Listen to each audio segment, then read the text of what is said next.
Welcome to Burning Bright, a weekly podcast presenting poetry and prose from Passager.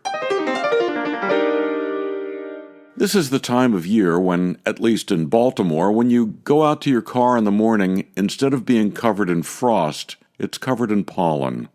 So this episode's theme should be sneezing, but it's not. It's music. Maybe not so different. Diana Lacombe said that many of her poems grow out of her dreams. This was one of them, The Day of the Singing. She sang, a humming as of a million bees. Soon came melody, soft as a nimbus. Trees and grass grew silent. Birds ceased their chatter.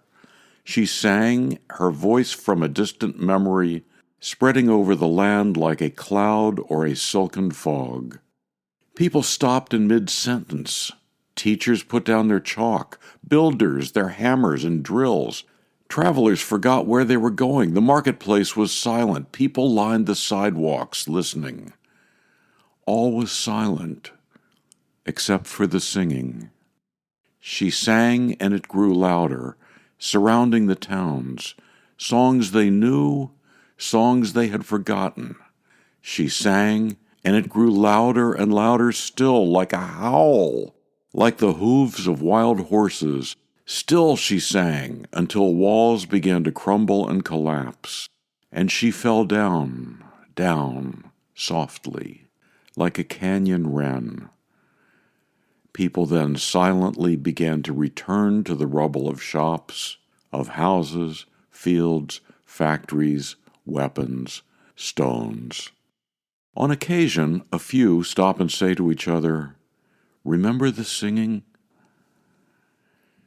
Diana Lacombe, The Day of the Singing, from Passager's Winter 2013 issue.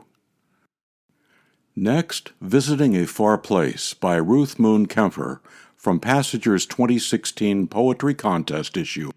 It's set at the Philadelphia Museum of Art Student Artists' Ball. Here I wait on spiral-bordered balcony and watch the dancers sway and waltz below, full skirts swirl in bright kaleidoscopic harmony, when suddenly I go to stand amazed beside a lonely child who crouches in the sun-drenched sand. She stares and smiles, entranced, beguiled at flowers near her hand, at hollyhocks pulled rudely from their stalks upturned, and made to take careful circle stances. She hums a tune off-key. Her fingers walk. She makes each blossom dance. Dizzy by the parapet I stand and reach to touch the child, to press her hand, but feel the fingers of my empty hand slide cool across my dress. A violin intrudes. The music swells. The dancers violently lean and dip and sway.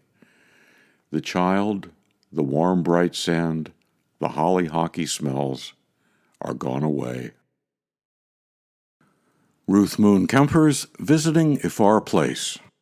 Ruth said, "I was fairly good at putting words together on paper and lucky to find editors with a need for papers with words." Harry Bauld loves music and baseball and art and Spain.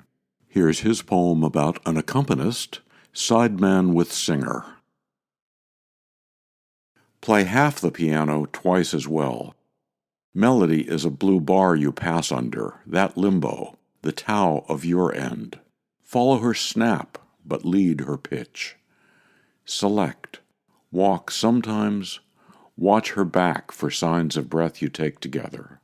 Find the blue smoke of space and blow there. The book says, handle the changes like a snake. Be quiet more. Let go of roots. The chords are a dry canyon of echoes, and she is the kestrel circling the thermals above.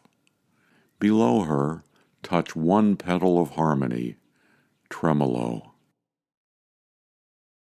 Harry Bauld's poem, Sideman with Singer, from his book, The Uncorrected Eye. Before we go, it is April 18th, and you know what that means. Listen, my children, and you shall hear of the midnight ride of Paul Revere on the 18th of April in 75. Hardly a man is now alive who remembers that famous day and year. He said to his friend, if the British march by land or sea from the town tonight, hang a lantern aloft in the belfry arch of the North Church Tower as a signal light, one if by land and two if by sea, and I on the opposite shore will be, ready to ride and spread the alarm through every Middlesex village and farm, for the country folk to be up and to arm. So through the night rode Paul Revere, and so through the night went his cry of alarm to every Middlesex village and farm. A cry of defiance and not of fear, a voice in the darkness, a knock at the door, and a word that shall echo forevermore.